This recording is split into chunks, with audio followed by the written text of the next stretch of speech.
This is your brain on risk. This is Mind Over Money, the podcast where Kevin Cook exposes the psychology of investing. Welcome back to Mind Over Money. I'm Kevin Cook, your field guide and storyteller for the fascinating arena of behavioral economics. This is part 3 of Fast Times at Innovation High, and I got a lot of ground to cover, no guests, just several great books and resources, some I just discovered this weekend that I am very excited to share with you. I want to go back to a book I introduced in episode 2, part 2 of this series, Fast Times at Innovation High, and the book was called Decision Traps, The 10 Barriers to Brilliant Decision Making and How to Overcome Them, by J. Edward Russo and Paul J.H. Shoemaker. You may recall that these guys have worked with Daniel Kahneman and Amos Tversky and actually dedicated their book to them. 1989 they published this, and both had spent much of the 70s and 80s studying decision sciences and behavioral finance, economics, decision making, blind spots, biases, the whole zoo, so to speak. In the last part of this series, I listed their 10 what they call decision traps, and I just listed them. I want to go over them in more detail as I promised, and then share a little bit more about this book. I mean, this book is, it's 300 pages or so. Yeah, a little over 250 pages with all the endnotes and stuff. And, you think, okay, 1989, how relevant is it? But there's a ton of good stuff in this book. I don't even know if it's still in print. I did not look it up on Amazon. I will. And by the way, anything I talk about here on the podcast, when I write an article version on Zacks.com, and I put all the links, all the titles, everything you'd want to know. So you can find my podcast archive by going to Zacks.com, and Zacks is spelled ZACKS.com/podcasts, and you'll see on that menu, you'll see the Mind Over Money podcast. You click it, and it's got my whole archive, and then you can find the article versions of any podcast that I've done.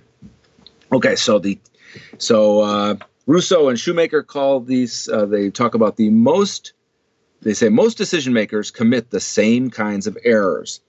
And here are their 10. Number 1 was plunging in. And they describe this as beginning to gather information and reach conclusions without first taking a few minutes to think about the crux of the issue you're facing, or to think through how you believe decisions like this one should be made. Decision trap number 2, frame blindness.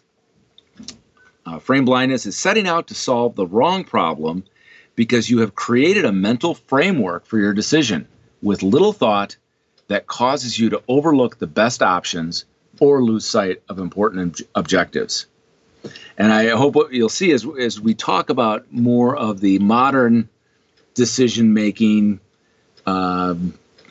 gurus, guides, books, that they come back to these same issues. So it's just neat to find this old book on my shelf.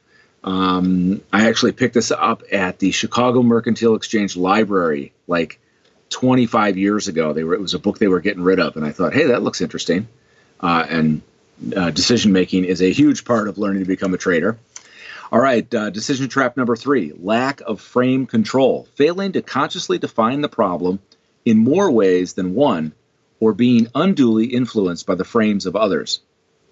Decision trap number 4, overconfidence in your judgment, failing to collect key factual information because you are too sure of your assumptions and opinions. Isn't that a big one?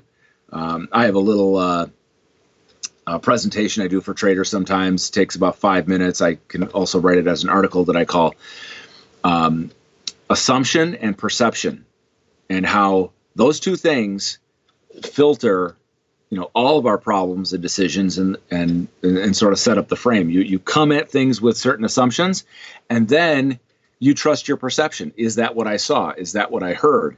Do I understand the problem correctly? And I'll go over that assumption and perception exercise maybe next time, because I relate it to one real quick example where it comes in is when you're driving a car and making a lane change. Think about if you still shoulder check when you lane change. And how many people really shoulder check, especially now that we're getting cars that you've got the electronic sensors flashing in your side mirrors telling you if there's a car next to you or not. You can't always trust that. So people, we still need to shoulder check. And then do you shoulder check once and assume that you've seen a potential car, on your side in your blind spot, or do you shoulder check twice? Same thing in an intersection. There's an intersection near my house that's basically my road dead ends. So it's a T intersection, but there's blind spots on one side because of a building, and oncoming traffic does not have to stop, or cross traffic does not have to stop. So making a left turn there is treacherous. And there have been times where I looked and thought I saw no cars on either side, and then almost pulled out in front of somebody because my vision tricked me. So that's a perceptual issue. So assumption and perception are, notice that when you're in the car. And believe me, it affects other types of qualitative and quantitative decisions we make when we're not behind the wheel. All right, back to Russo and Shoemaker. Decision trap number 5, short-sighted shortcuts. Relying inappropriately on rules of thumb, or what Kahneman and Tversky called heuristics, such as implicitly trusting the most readily available information or anchoring too much on convenient facts. And so this is right out of the research of Kahneman and Tversky. They proved that these, recency bias, anchoring, that humans tend to repeat these traps all the time. Decision trap number 6. Shooting from the hip. Believing you can keep straight in your head all the information you've discovered, and therefore winging it rather than following a systematic procedure when making the final choice. We're going to bring up another author who's real big on systems coming up. Decision trap number 7. Group failure. Assuming that with many smart people involved, good choices will follow automatically, and therefore failing to manage the group decision-making process. And I also have a good example there, also from the same systems guy, and that's going to be David Allen. All right, decision trap number 8, fooling yourself about feedback. Failing to interpret the evidence from past outcomes for what it really says, either because you are protecting your ego or because you are tricked by hindsight. Decision trap number 9, not keeping track. Assuming that experience will make its lessons available automatically, and therefore failing to keep systematic records to track the results of your decisions, and failing to analyze these results in ways that reveal their key lessons. So the 8 and 9 kind of go together. You're getting feedback. What do you do with it? And then after the decision is long gone, the horses have left the barn, and you're experiencing the consequences and whether or not you're paying attention to the feedback, did you track that decision? Have you recorded what was your process? What were the results? What might you do better next time? And finally, decision trap number 10, failure to audit your decision process. So I just kind of alluded to that. Obviously, you got to track it somehow, but then once you've tracked lots of decisions, you can go back and audit them. And this is how they describe failure to audit your decision process. Failing to create an organized approach to understanding your own decision making, so you remain constantly exposed to all the above mistakes. Right. So if you have an audit process, then over many decisions over a period of time, you can go back and look at how am I dealing with these common obstacles and traps and biases and blind spots. So really, quite an approach here. I look forward to looking this up and seeing if this book is in some form still available on Amazon, if they've reprinted it or have another edition. I want to share some more from it right now. So I something good here on page 2. So in the first chapter, they list what they call the key elements of decisions. And here they describe the decision-making process can be broken down into 4 main elements. Every good decision maker must consciously or unconsciously go through each of them. They are framing, so it's how you structure the question. And as we went through those traps, you could tell they were really big on, do people just plunge in first before they've framed the problem and understand it? So they start doing a bunch of research, and we'll come back to that. Key element number 2 of any decision-making process is gathering intelligence. So obviously doing your homework, talking to the right people, considering, all the moving parts and potential impacts. Number 3, coming to conclusions. And number 4, key element of a decision-making process, learning or failing to learn, they put in parentheses, from feedback. So those sound pretty important. All right, I want to skip ahead here. On page 7, they have a list of what they call meta-decision questions. And I just want to read a few of these because it shows how deeply they've thought about a decision-making process. And anything I'm talking about here, this should be, standard material for any company, but you can also see how this stuff can apply to personal decisions. All right, here are some of their meta decision questions, and there's a whole page of them, but I'm just going to read like the first 3 or 4. What's the crux or primary difficulty in this issue? In which of the key elements of the decision process does it lie? In general, how should decisions like this one be made? For example, alone or in groups, intuitively or analytically. And there they acknowledge, this sounds like a very analytical approach to decision making, but they also acknowledge that many good leaders are making decisions, from their gut, on intuition, that they've learned to trust over many decades and they've, seen a situation before. Does this decision greatly affect other decisions? Must this decision be made at all? Does it need to be made now? Should it be made by me? What parts can I delegate or do jointly? So that's an example of the great stuff in this book, and we're only up to page 7. And I've just shared a little bit. I want to skip ahead to an example they give on page 16 of my paperback edition. And this section is titled, Frame Blindness Destroys U.S. Automakers' Genius. And let me just read this paragraph because they're introducing something that's an old story, but I'm going to give you a new version of the automakers at a crossroads. Consider how U.S. automakers framed the problem of improving manufacturing efficiency from the 1940s through the 1970s. The industry had taken pride in its manufacturing ever since the introduction of the assembly line. After World War II, it began to use the newly emerging operations research tools to find optimal solutions to manufacturing problems. This sort of sounds like the Edward Deming approach, what he taught Japan and that kind of thing. One such problem was, how many of a single car model, for example, a four-door sedan, should we make in one production run before we change over to another model, a station wagon perhaps?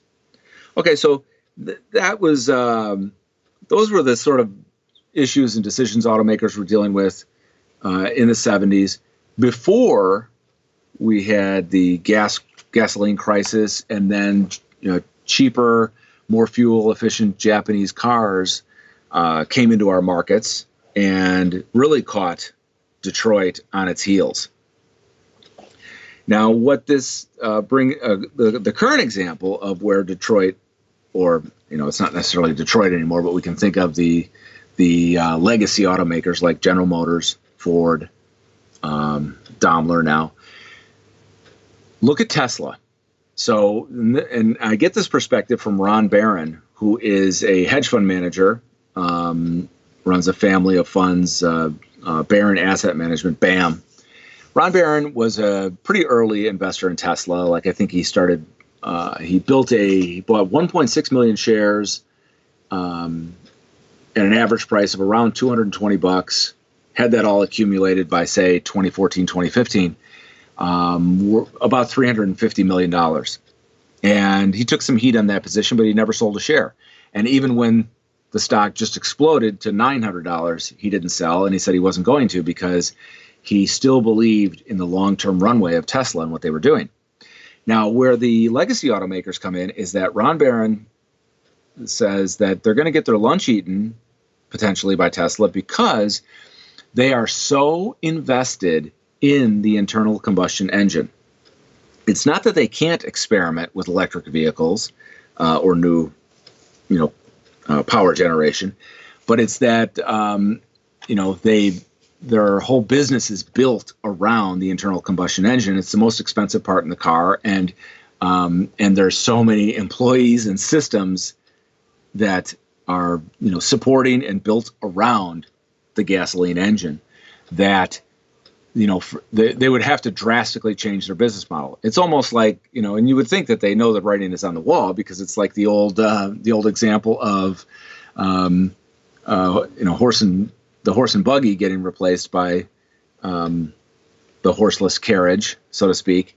What business were you in? You were in the transportation business, so you needed to see that it was time to adapt, and slowly the legacy automakers are adapting and experimenting with EVs, but they're still heavily invested in the internal combustion engine. And so this is sort of a sunk cost problem. And I don't know if you know who Darren Hardy is. Darren Hardy was the editor of Success Magazine for about 10 years. And he just does a lot of, coaching and speaking and that kind of thing now. His mentor was Jim Rohn. He's buddies with Tony Robbins. But he did a great thing on sunk costs the other day. He does a morning video called Darren Daily. You just Google that, and you could find Darren Daily, and you could subscribe, and you get his morning message sent to you as a text every morning. It's a short video, and he only leaves it up for a couple of days, so you got to watch it right away. But he sort of summed up all this that we're talking about from Kahneman and this decision-making book in the insight of the sunk cost effect. Because he gave an example which just nailed it from his own personal experience. He said he had recently invested up to $150,000 in a new venture. And the nature of the venture changed so dramatically that he realized it could turn out to be a bust. And he really ran a high risk of not getting his investment back. But he had an option. And his option was to invest another $50,000 and try and salvage his original $150,000 investment. And Darren said the decision for him was simple. He walked away with no anxiety, no regrets. To him, since the upside had been reduced so dramatically, and it was going to cost him another $50,000 just for the chance of getting his original investment back, to him that was a no-brainer. Walk away, don't sweat it. And he said that was an instant decision for him. So that to me is, if we can believe the story is accurate, and I do, just because he's a pretty authentic person, that's an example of really having your business head game on when it comes to decisions, and understanding the sunk cost effect. Because what do most people do? 99.9% of people will think, oh my gosh, I've got to stay with this. I have $150,000 invested. I mean, yeah, things got a little murkier, a little less visibility. I'm not so sure what I'm going to make on this, but it's only going to cost me another $50,000 to protect that $150,000 I have. I better do it. That's the way the average person thinks, and that's because of what we call the sunk cost effect. Darren obviously rooted that out of his system a long time ago, and was able to make a better decision. All right, moving on to some more good stuff. I'm reading a new book by Dave Asprey. I don't know if you know who Dave Asprey is, but when I tell you what he's famous for, you'll know. He's the bulletproof coffee guy. He's the guy who got America on the bulletproof coffee kick, and apparently he makes some kind of coffee. I've never had it, but I have put coconut oil in my coffee some mornings to feed the brain a little bit of natural fat, but I never did the bulletproof coffee thing. Similar, which is putting butter in your coffee. Anyway, Dave Asprey is also the guy that wants to try and live to 150 years old. He's studying longevity like crazy. And I think he was a guy like me that had struggled with, our love of food for a long time, and it kept our weight a little bit too high. And he realized, he could turn it into a science to really find out what works for longevity. And I don't know if he's going to live to 150, but I bet you he makes it pretty far. Anyway, all this research he's doing, he loves to share. So he's got several books out. I just bought my son his book Headstrong, which is about really working on your brain, nutrition, and chemistry, and fitness, and getting the most out of your head with the least stress. And I got his book called Game Changers because I think it's his latest. But what he did is Asprey interviewed hundreds of very successful people in their fields. And at the end of each interview, he asked them all the same question. What is one thing that you attribute most to your success? Or, I don't know if I'm framing the question right, but what is the one thing that gets the most credit for the success you have now? And he made each person answer that question. And then he sort of compiled the results, and he found some common themes, and he's trying to share those in the book Game Changers. But what jumped out at me early in the book is that Asprey is a coach, probably to many Fortune 1000 CEOs and other famous people. But he has no problem having his own coaches. He says he'll hire a coach for many different things and has over the years. One of his coaches is named, let me find this guy, Tony Stubblebine. And you can find him on Twitter at Tony Stubblebine.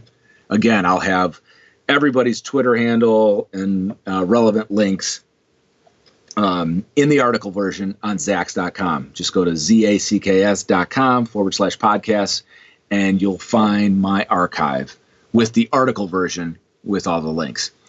Okay, so what Tony Stubblebine taught Dave Asprey is something he uses called a decision budget. Now, this is for personal self-management, so we're not talking about managing a car company or anything right now. We're just talking about how this can work for your life. And remember, that's what I promised in this series, is to give you things that you can walk away with and use in your own life. Okay, so what is Tony Stubblebine's decision budget? I mean, to sum it up, he limits himself to how many decisions he will make each day. And then obviously he ties those to his most important goals and tasks for that day, so that he's very sparing with his decisions. If something comes to him, whether it's an email pops up or there's a phone call, he knows that if he responds to one of those things, he's using up part of his decision budget. And I don't think Dave's put a number on it, but let's just pretend that, Tony's recommendation is you limit yourself to 10 decisions about the use of your time, and maybe it's less. If you respond to that email that wasn't part of your priorities, and you take that phone call, or you you go on Twitter or Facebook, you've made a decision that is not only did you use up your decision budget, but obviously you used more time than you intended to, and you also used more mental reserve. So, and the way I think about this, what it made me think of is when you go to the grocery store. How many decisions do you make? I mean, if you're doing a big shop, even if you have a list, you might make over 50 decisions in the store. And, especially when it comes to, do I buy this quantity at this sale price, or do I go for the bigger, what brand, and then all the unplanned decisions, right? When you come out of the store, don't you feel a little bit exhausted? You don't feel refreshed. You feel a little bit spent.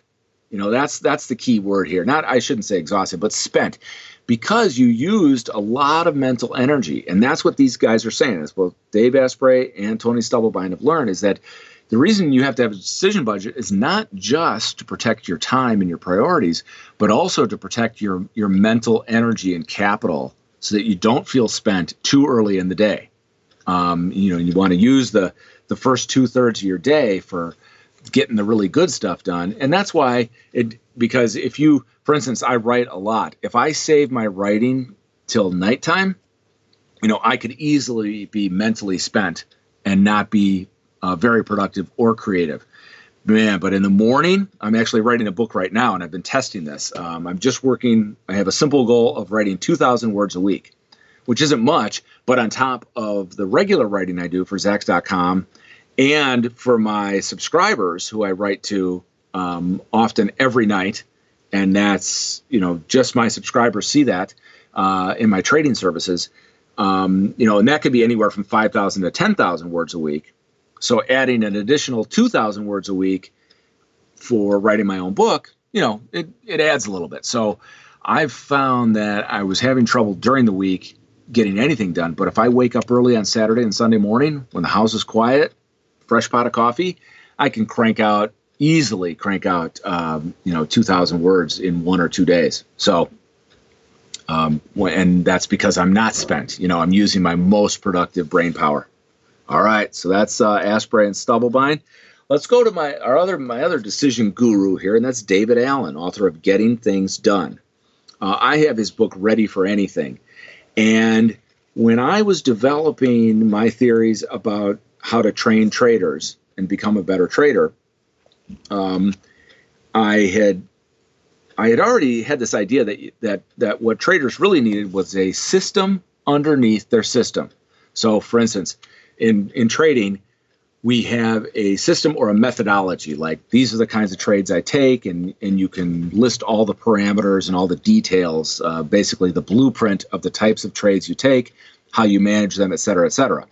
And in the era of computer software, you can actually have somebody do that for you. You can have a system spit out trades for you. Here's where you enter, here's what you buy, here's where you enter, here's where you exit, here's how you manage the risk, here's how you position size, all these factors. So that's a trading system, and it can be fully automated, or it can be very discretionary, where you still have a lot of control over the execution of those trading decisions. But what I said is, you also need a system underneath that system, and the system I'm talking about is the one where you take care of yourself. You have routines so that there's nothing surprising. You do your homework either at night or in the morning. That's part of a routine. But you also make sure that you're getting exercise, getting out, not sitting in a chair all day.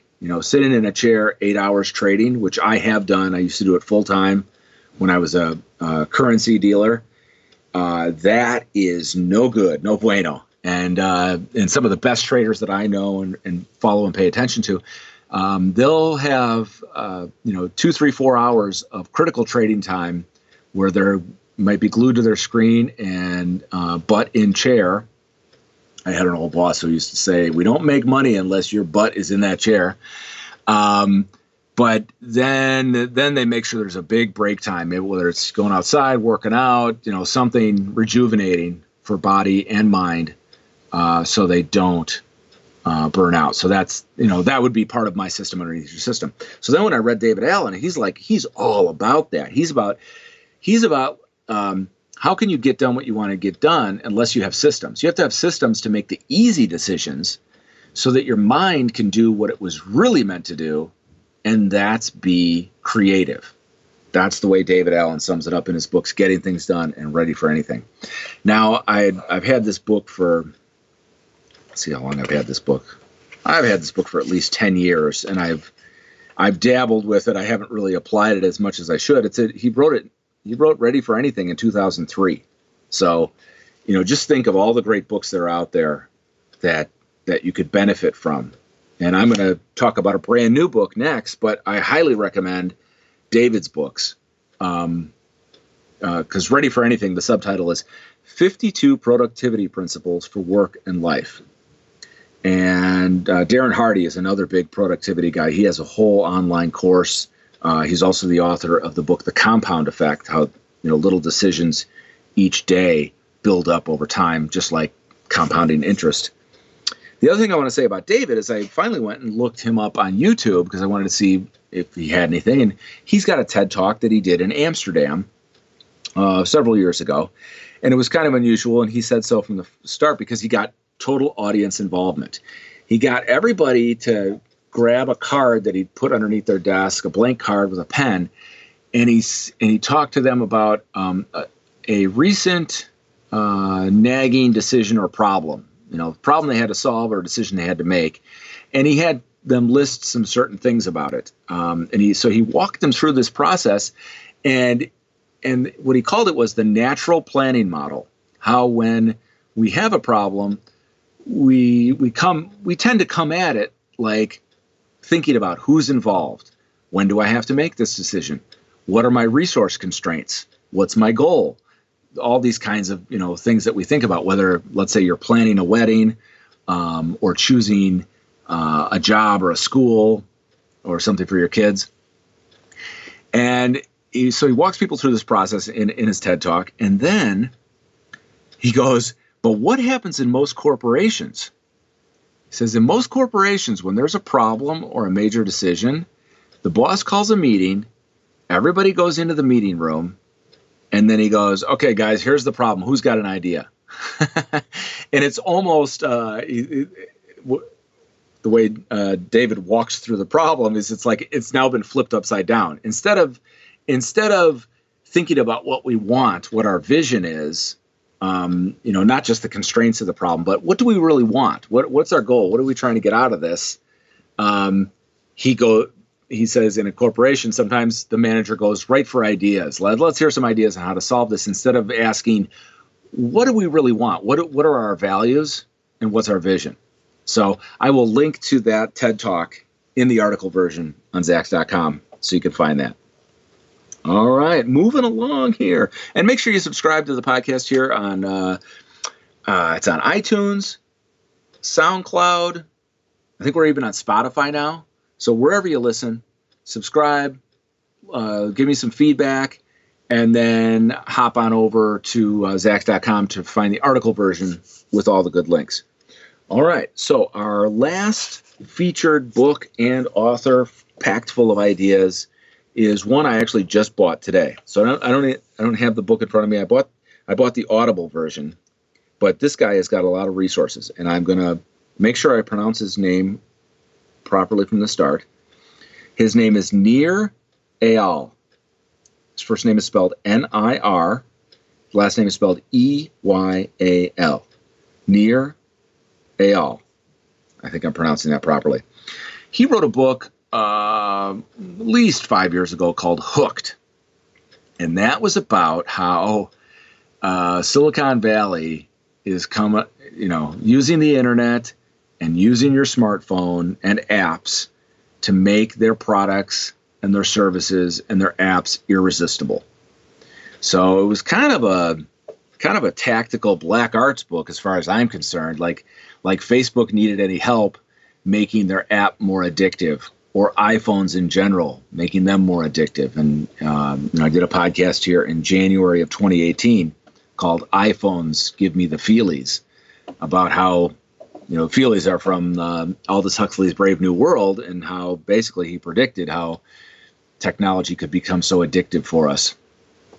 So as if Silicon Valley needed any help making the internet and smartphones more addictive, Nir helped him out. But he also had a positive mission with the book Hooked. And that was, he saw the power of being able to change behavior. So if we could make somebody addicted to their smartphone, what are the good ways that we could do that and have some good outcomes, whether it's getting somebody to use an app where they record their nutrition and meals, or interact with a fitness app, interact with an app that helps you save money or encourages you to save money. So there are many ways that an app can become a positive part of your environment if it encourages good behavior. So I certainly agree with that. And so Nir's new book is called Indistractable. And so he's taking it to another level for how individuals can avoid becoming so distracted. Say, the number one distraction these days is the smartphone, social media, and anything we do on the internet. I mean, how can you really get the work done you want to get done and achieve your goals if you're constantly being distracted by your phone or the internet? So he is in his new book, Indistractable. He's trying to, I believe, his goal is to talk about ways that you can become less distracted. And the first thing I thought of is he makes up this new word, indistractable, could make you indestructible. Let me read. There was a guy here on the web who interviewed him, a guy I've never heard of, but he claims to have invented the acronym FOMO. And if you're a trader or investor, you know that FOMO stands for fear of missing out. Patrick J. McGinnis on his YouTube channel claims that he invented the acronym FOMO, and maybe he applies it to other areas besides the markets. But he recently talked to Nir, and this is what he wrote. Nir Eyal writes, consults, and teaches about the intersection of psychology, technology, and business. The MIT Technology Review dubbed Nir the prophet of habit-forming technology. Nir founded 2 tech companies since 2003 and has taught at the Stanford Graduate School of Business and the Hasso-Plattner Institute of Design at Stanford. He is the author of the best-selling book, Hooked: How to Build Habit-Forming Products. In addition to blogging at nirandfar.com, and that's spelled like Nir, his first name, N-I-R, the word and the word far, nirandfar.com, Nir's writing has been featured in the Harvard Business Review, TechCrunch, and Psychology Today.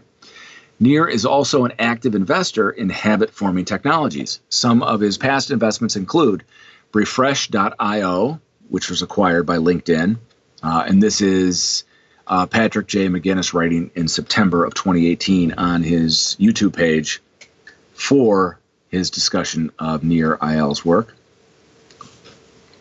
So what other small startups did Nir invest in? One called WorkLife, which was acquired by Cisco, Eventbrite, probably most of us know Eventbrite, Product Hunt, Marco Polo, Presence Learning, 7 Cups, Pana, Kahoot, Byte Foods, Anchor FM, and Symphony Commerce. In the audio version of Nir's new book, Indistractable, he actually mentions Kahoot and Byte Foods as being this type of proactive companies that can help people change their behavior in positive ways. So he specifically called out those 2 as being examples of going where he wants to go with technology in helping people create better environments for behavior change. So Nir attended Stanford Graduate School of Business and Emory University. So this might be, I haven't, So Nir does sit down with Patrick J. McGinnis on his YouTube channel in the September 2018 interview.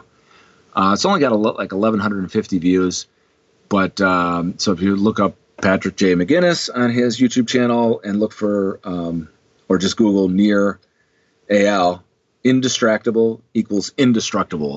That's Patrick wrote that. Maybe that's where I got the idea. But it made me think of Indistractable too, because I'm looking at a lot of books about how you focus on something like writing a book. When there's so many things could pull me away from writing a book on the side that I could let the distractions win and I wouldn't get anything done. I'd still be talking about, someday I'm going to write a book. But it's really about, it's not so much about like having this iron will discipline as much as designing your environment. And Nir calls himself, he talks about the design of behavior and being a behavioral designer, like setting up your environment to win. So good stuff there. And if you do get Nir's book, Indistractable, he's got a ton of great bonuses. I just got the audio version, and it's like I'm going to get another 80-page PDF that he wrote. Let me see what the other bonuses are here. He's got some kind of calendar he calls Schedule Builder that is a unique kind of calendar that he uses. I haven't tried it yet, so I don't really know what it does differently. Let me see, what were the other bonuses he had? Oh, okay. Yeah, so the Indistractable, there's a workbook for Indistractable. Other downloads, there's an online course. He's got wallpapers. He's got other favorite productivity tools. So, and you can find him on Twitter. Just spell his name out, at NIREYAL, Near-A-L. All right. I think I've covered all the good stuff I wanted to on this third installment of my series, Fast Times at Innovation High. I didn't talk that much about corporations here, but I did highlight the decision-making process going on for big automakers, and how Tesla, might be able to become a big automaker itself someday on par with them, even though the market cap's already there. They're not making millions of vehicles per year yet. So thanks for joining me. Make sure you head on over to Zax.com, find the podcast page, Zax.com/podcasts, and you'll see the Mind Over Money link with my full archive and article versions for everything I've done here. Thanks for joining me, and we will talk to you next week.